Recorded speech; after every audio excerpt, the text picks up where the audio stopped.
What if I told you that the person who hurt you the most remembers everything? Every glance, every silence, every word that left you bleeding. But here's the twist. They've convinced themselves it never happened. And now, you're the only one haunted. There is a special kind of agony that comes not from being hurt, but from being erased. You were there. You felt it. The moment cracked like glass. Their words cut deeper than any blade could. Your eyes said please, but their silence said, I don't care. And then, as if nothing happened, they moved on, smiling, posting, laughing. While you stayed behind, frozen in the wreckage, you replay it again and again. Was it me? Did I provoke it? Did I deserve that silence, that dismissal, that carefully crafted forgetting? But listen closely. What you're feeling isn't confusion. It's the consequence of standing in front of someone who has mastered the art of psychological disappearing. Carl Jung once wrote, "The most terrifying thing is to accept oneself completely, and those who hurt you without apology. They fear that acceptance more than anything, because to accept what they did would require them to see what they are capable of, and some souls are simply not ready to meet themselves. The truth is, they remember. They remember everything. They just can't afford to admit it. Why? Because their identity is built on innocence. Their ego survives on the illusion. I'm the good one. To hold your pain would be to shatter their self-image. And so, they silence you, not because they've forgotten, but because remembering would require them to become someone new, and not everyone is ready to evolve. So instead of change, they choose denial. Instead of ownership, they choose projection. They exile their own darkness and make you its carrier.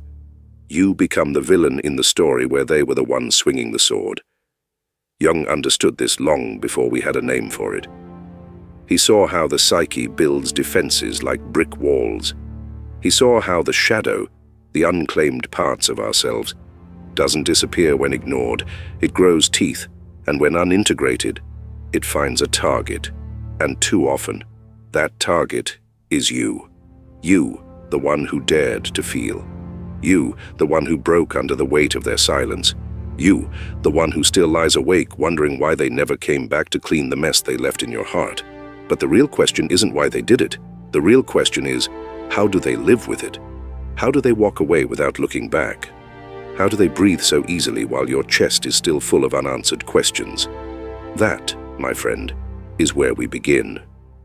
Because what happens next is not a story of forgetting.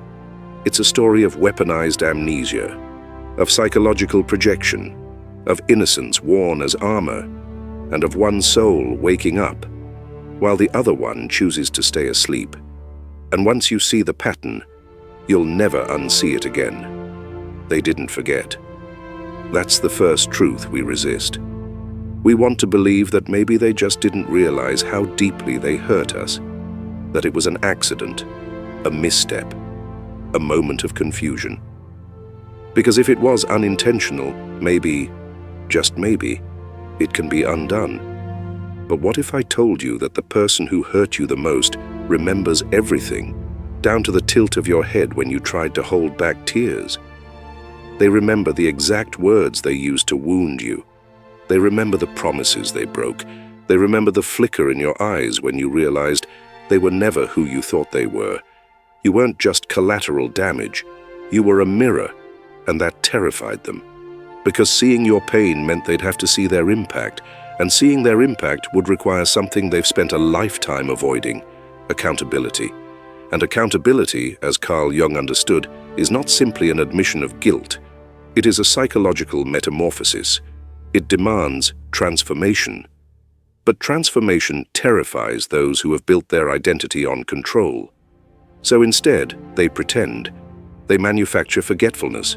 They create a psychological wall, not to block the memory, but to protect their sense of self from collapsing. Because if they truly allowed themselves to remember, if they let the pain in, they would be forced to confront the truth. that they chose to hurt someone who only wanted honesty. And not everyone is prepared for that level of self-awareness. Jung saw it time and time again in his clinical work. He noted how the psyche, when confronted with guilt, doesn't always move toward repair. Sometimes it recoils, it splits. It buries the event under layers of rationalization, denial, or worse, justification. This is where the story takes a darker turn, because it's not just that they remember.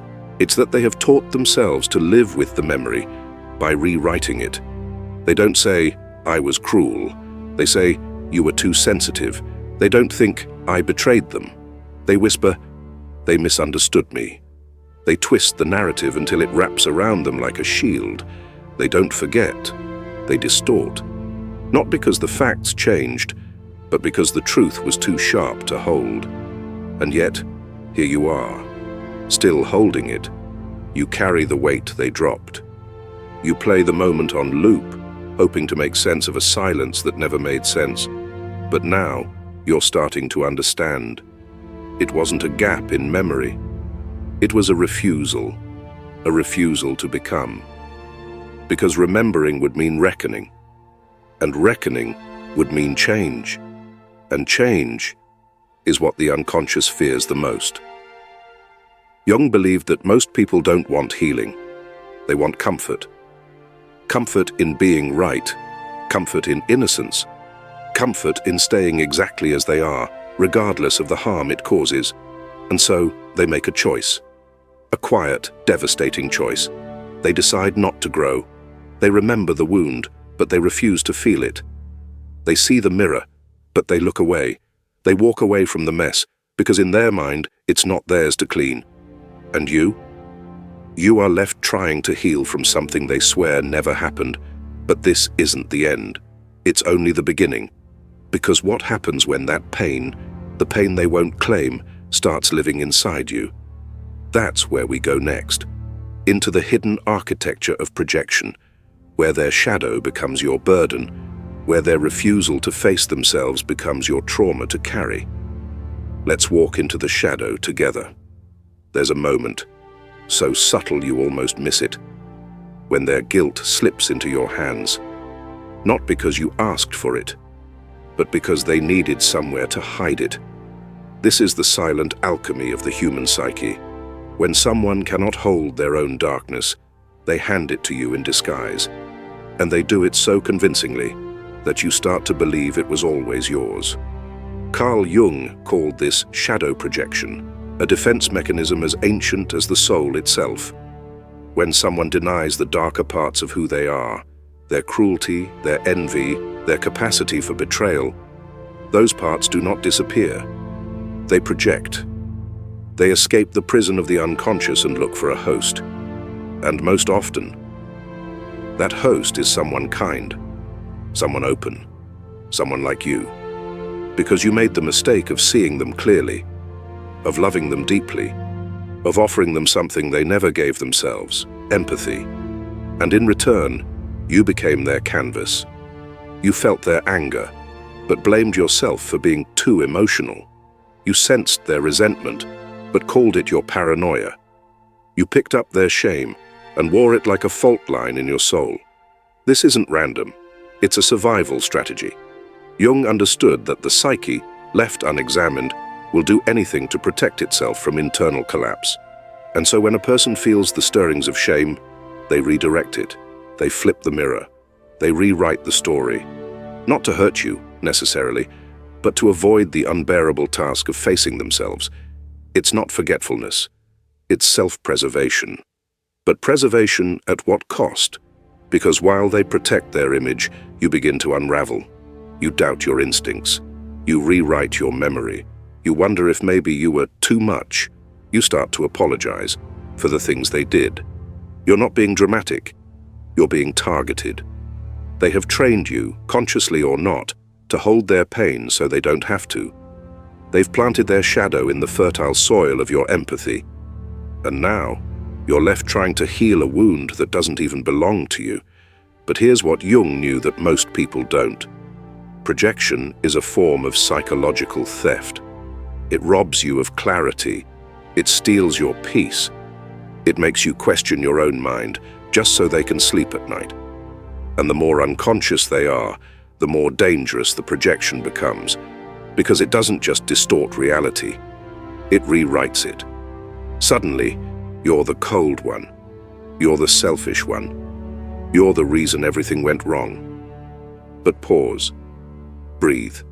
Look again. What you're seeing is not a reflection of you, it's a rejection of them. Their unintegrated guilt, their buried insecurities, their unclaimed rage. And the more they refuse to face it, the more it spills into your life.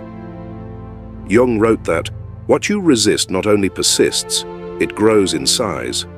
And their resistance to accountability. It doesn't make it disappear, it makes it louder, sharper, closer, until it lands squarely at your feet, wrapped in the language of guilt, soaked in the silence of dismissal. But now you see it. Now you know. This isn't your burden to carry. And yet, the story doesn't end with projection, because once they've passed you the blame, they vanish. They don't offer closure. They offer quiet. Not the kind that heals, but the kind that haunts. Next, we walk into the weaponization of silence. They don't scream, they don't argue, they don't even try to explain. They just disappear into silence. But don't be fooled. This silence is not absence. It's not forgetfulness. It's strategy.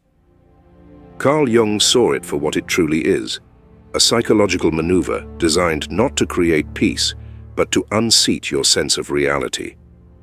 This is not the silence of reflection. It's not even the silence of guilt. This is the silence of control. You reach out. You ask questions. You replay the last conversation in your mind like a broken record. You wonder if it was something you said, something you missed. Maybe you misunderstood. Maybe you were too sensitive. Maybe it really wasn't that bad. And that is exactly where they want you. Because now, you've turned the lens inward. You've made yourself the problem. Meanwhile, they say nothing. And in that nothingness, you drown. Jung understood the power dynamics at play in these moments.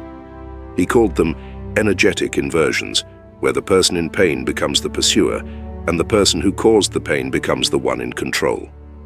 Silence becomes a throne. Because the moment they stop speaking, you start doing the emotional labor for them. You analyze, you apologize, you justify their behavior to your friends, to your family, to yourself. You bend your boundaries just to fill the space they left behind. But here's what no one tells you. That space, that silence, it's not emptiness. It's a mirror. It reflects every unresolved insecurity in you, every past betrayal, every old wound still healing. And while you sit with that storm, they're elsewhere. Calm, undisturbed, emotionally uninvested. Because for them, silence works. It erases their need to be accountable while amplifying your need for closure. Jung warned us about this. He said that unconscious people weaponize passivity. They learn how to inflict harm not through what they do, but through what they withhold. Affection, explanation, validation, truth. And in their absence, you begin to crave even the smallest scrap of recognition. A text, a word, a look, anything to break the void they've carefully engineered. Because when someone controls the silence, they control your attention. And where your attention goes, your energy flows. So now, you're pouring energy into a ghost. You're feeding a system designed to starve you, and slowly you start to fade. But this isn't weakness. This is how psychological dependency is born. Jung called this trauma bonding through absence. It doesn't happen through intensity, it happens through confusion. Through a hunger that grows not from love, but from emotional starvation. You become addicted to the hope that maybe next time they'll explain. Maybe next time they'll see your pain and care. But here's the truth most aren't ready to hear. They see your pain. They just don't feel responsible for it. Because if they did, they'd have to answer for their own behavior. They'd have to acknowledge the damage.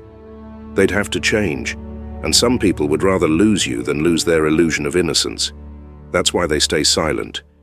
Not because they're confused, not because they're overwhelmed, but because if they speak, the illusion shatters. So they stay still and let your mind do the breaking. But something in you is shifting now. You're starting to feel it. The silence no longer seduces. It repels. It no longer feels like mystery. It feels like manipulation. And when you see the silence for what it is, not absence, but avoidance, you reclaim your voice. But there's still one more trap to escape, the illusion of their innocence, because the most dangerous people are the ones who hurt you and still believe they've done nothing wrong. There's a kind of innocence that isn't innocent at all. It looks soft, harmless, even holy. It says, I would never hurt anyone. I'm not capable of that. But behind that mask is the most impenetrable form of denial. Carl Jung called it the innocent archetype, not the purity of a child, but the constructed identity of someone who refuses to acknowledge their capacity for harm. This is what makes it so dangerous. Because when someone believes they are fundamentally good, always good, then any harm they cause must be a misunderstanding, a mistake, or worse, your fault. They don't say, I hurt you.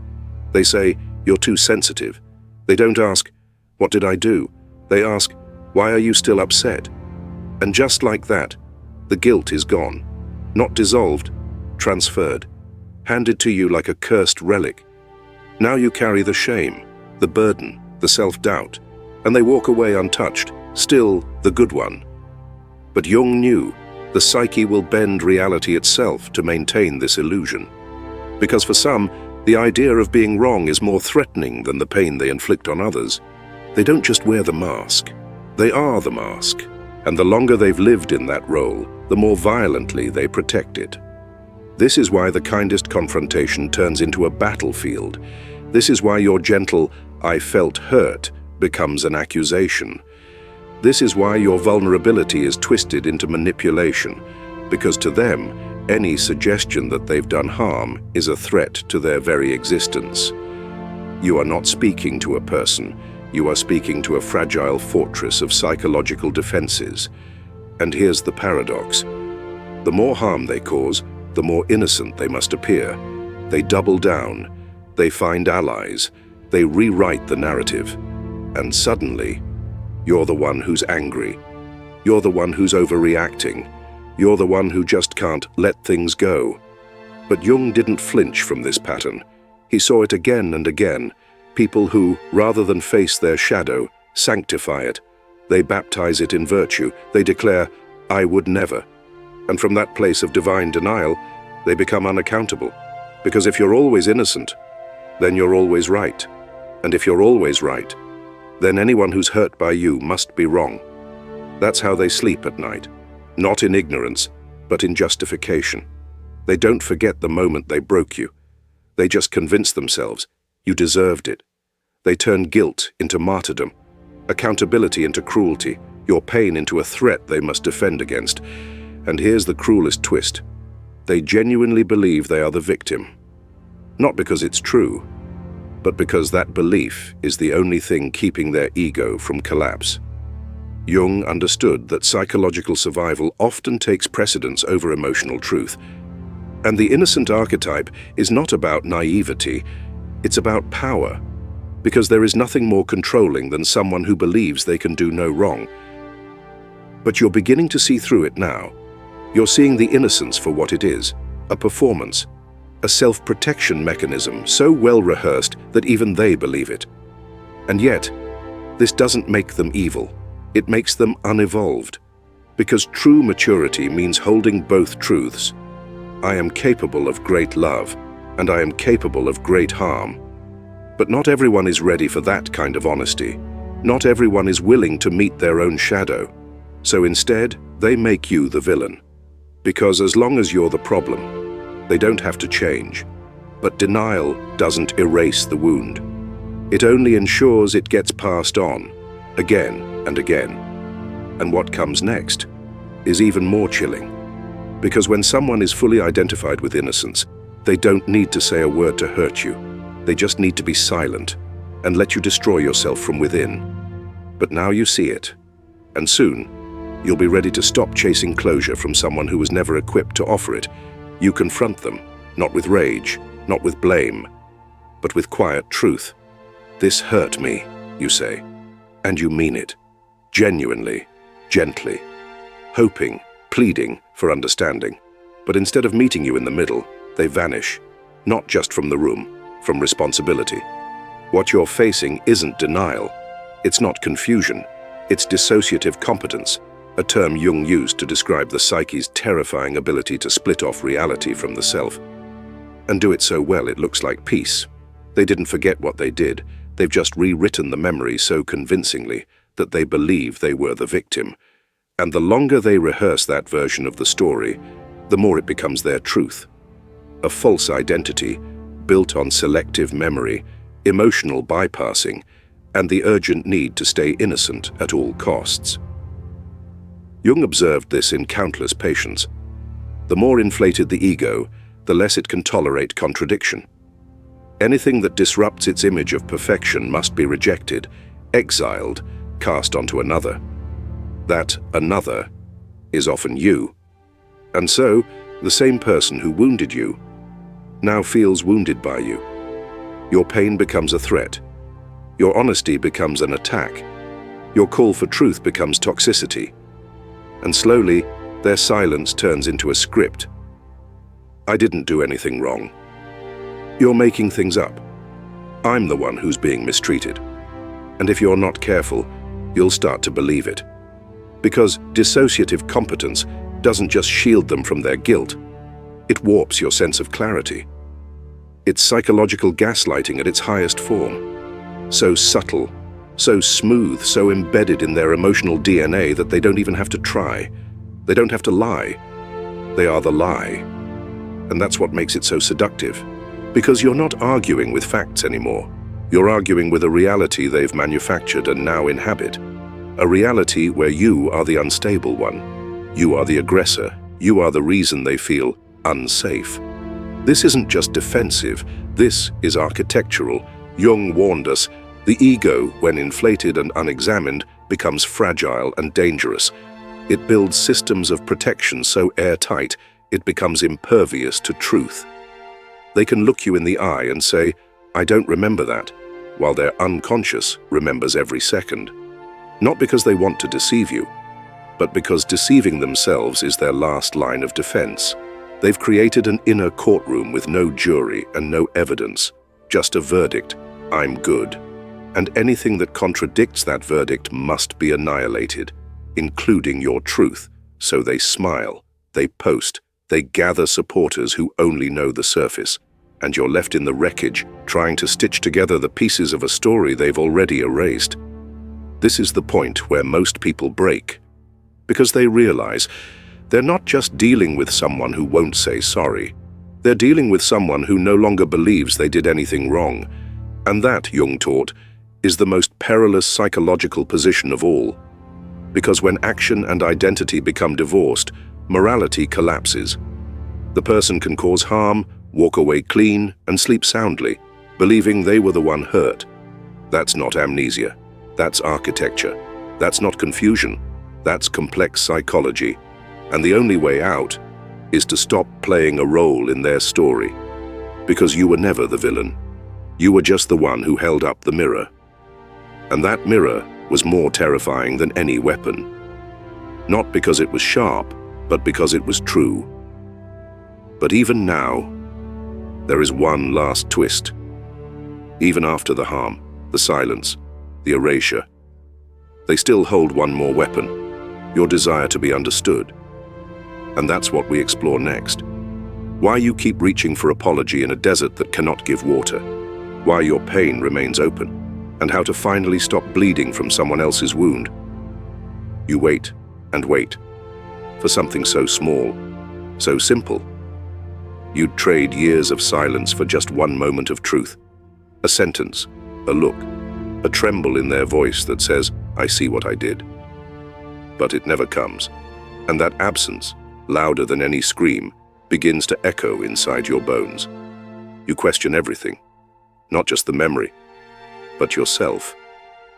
Was I overreacting? Did I imagine the pain? Maybe they didn't mean it. And in that quiet erosion of certainty, you shrink. Your anger turns to shame. Your clarity becomes fog. And still, you wait. Because somewhere deep down you believe, if they could just apologize, I could finally breathe. But Jung understood something shattering. Some people will never apologize, not because you don't deserve it, but because they lack the inner architecture required to offer it. Apology, as Jung saw it, is not a social formality. It is a spiritual act. It requires the integration of shadow, the admission that I am capable of harm and I choose to be more than that. But people who've never separated behavior from identity can't go there. To them, admitting I hurt you isn't acknowledging a mistake, it's declaring I am bad. And that's a collapse they won't survive. So instead, they protect themselves with silence, with denial, with a warped version of events in which you are the storm and they are simply misunderstood. Jung called this psychological inflation, the ego so swollen with self-image that it cannot bear the weight of contradiction, so it floats above remorse, above repair, above truth. And while they float, you sink deeper into longing, deeper into confusion, deeper into the lie that their apology is the key to your healing. But what if it isn't? What if the apology you seek is actually a mirror for something else? A part of you, wounded long ago, still hoping that if someone would just say, "You didn't deserve that," then finally, the pain would release its grip. But Jung knew, true healing begins the moment we stop outsourcing our worth, when we stop looking outward for confirmation and start looking inward for restoration. Because an apology is not the medicine. Understanding is. And some people will never give you that understanding, not because they won't, but because they can't. You've been speaking a language their soul hasn't yet evolved to understand. You've been handing sheet music to someone who's never heard melody. You've been waiting for water from a well that was never dug. And every time you reach for closure from someone emotionally inert, you abandon yourself just a little more. But not today. Because today, something is shifting. You're beginning to realize their silence is not your failure. Their absence is not your fault. Their inability to say, "I hurt you," is not proof that you imagined the wound. It is proof that they've hit their ceiling, and you've outgrown it. Jung once wrote, "The privilege of a lifetime is to become who you truly are." And sometimes becoming who you truly are requires accepting who someone else is not. Not ready, not willing, not whole. So you stop waiting. You stop knocking on a door that leads nowhere. And you begin, instead, to listen to the quiet within you. The one voice that never lied. The one voice that never left. Your own. Because the next chapter doesn't begin with their apology. It begins with your awakening. There comes a moment, not with thunder, not with rage, but with silence of another kind. The silence of surrender. Not to them, but to truth. You finally see it. Not with your eyes, but with your nervous system. That soft knowing in your bones. They will never come back with the answer you longed for. They will never offer what you so generously gave. And that's no longer tragic. It's liberating. Because what Carl Jung whispered through his lifetime of work is this: you don't need their permission to heal. You don't need their confession to be free. You don't need their change to begin your own transformation. The people who hurt you and act like nothing happened, they aren't mysteries to solve. They're mirrors to outgrow. They served a brutal purpose. They showed you the limits of denial. They showed you how far someone will go to protect the lie that they're innocent. But more than that, they showed you yourself, your capacity to love without condition, your endurance in the face of erasure, your hunger for truth, even when it shattered you. And now, You stand at the edge, not of heartbreak, but of becoming, because you see clearly now their silence was never empty. It was full of shadow, fear, fragility, and now that you know how to recognize it, you no longer walk into it expecting light. Jung once said, "Until you make the unconscious conscious, it will direct your life, and you will call it fate." But look at you. You made it conscious. You walked into the cave. You faced the ghost. You stopped calling it fate and started calling it a pattern. One you refuse to repeat. You no longer chase clarity in conversations that cannot hold honesty. You no longer soften your truth to preserve someone else's mask. You no longer need to be understood by the very people committed to misunderstanding themselves, because now you understand you. And with that, the grip loosens. You stop sending texts into the void. You stop rehearsing speeches in your mind. You stop shrinking to fit someone else's fragile reality. You step out of their story and back into your own. A story where you are no longer the fixer, no longer the sponge for unclaimed guilt, no longer the translator of silence. You are simply free. Free to set boundaries, free to feel fully, free to choose relationships where growth is mutual and empathy isn't weaponized. And here is the final truth. The one Jung held gently, like a lantern in the dark. The privilege of a lifetime is to become who you truly are. You are not here to convince unconscious people to wake up.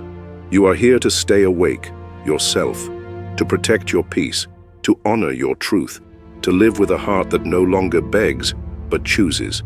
Because healing isn't about making them accountable, it's about becoming so conscious that you no longer need them to be.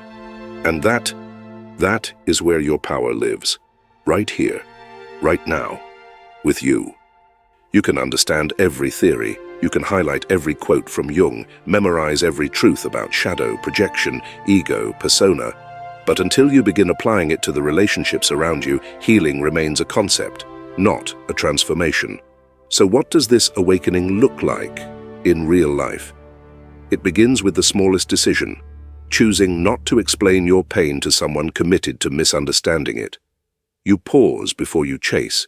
You stop mid-text. You put the phone down instead of reopening the wound one more time. You begin to recognize emotional patterns, not take them personally. You no longer try to turn a stone into water. You see that some people's silence isn't proof that you're unworthy. It's proof that they're still asleep inside their persona. And so, you make space for the people who can meet you, the ones who are doing the inner work, the ones who apologize not because they're caught, but because they're conscious, the ones who don't need to be perfect, because they're committed to being real. You set boundaries not to punish others, but to protect your peace. You allow discomfort to exist without abandoning yourself to fix it. You let others carry their own shadows while you carry your integrity. You learn to say, "It hurt me, but I'm not waiting for you to say it did. I witnessed it, and that is enough." You stop romanticizing emotional labor. You stop trying to love someone into awareness. You stop thinking that your worth will finally be proven once they understand you, and instead, you return to yourself, to your center, to that sacred quiet place where clarity lives. You ask, does this nourish me? Does this relationship mirror my growth? Am I seen, heard, and valued in this connection? And if the answer is no, you do the most radical thing of all. You let go. With grace, with awareness, with no need for revenge or closure or the final word, because you already have the final word, freedom. This is what Jung meant by individuation. Not becoming perfect, but becoming whole. Not needing others to fix your past, but choosing people who honor your present. Not waiting to be rescued from pain, but rescuing your true self from the prison of old patterns. Your healing changes more than just you. It changes the kind of love you allow, the kind of silence you accept, the kind of world you help build. Because once you become conscious, you don't just wake up for yourself. You become a light for others who are still trying to find their way out of the dark. If what you just heard touches your soul, please support the channel by clicking subscribe and share the video with someone who is also on the healing journey. We cannot force anyone to wake up, but we can shine a light on each other.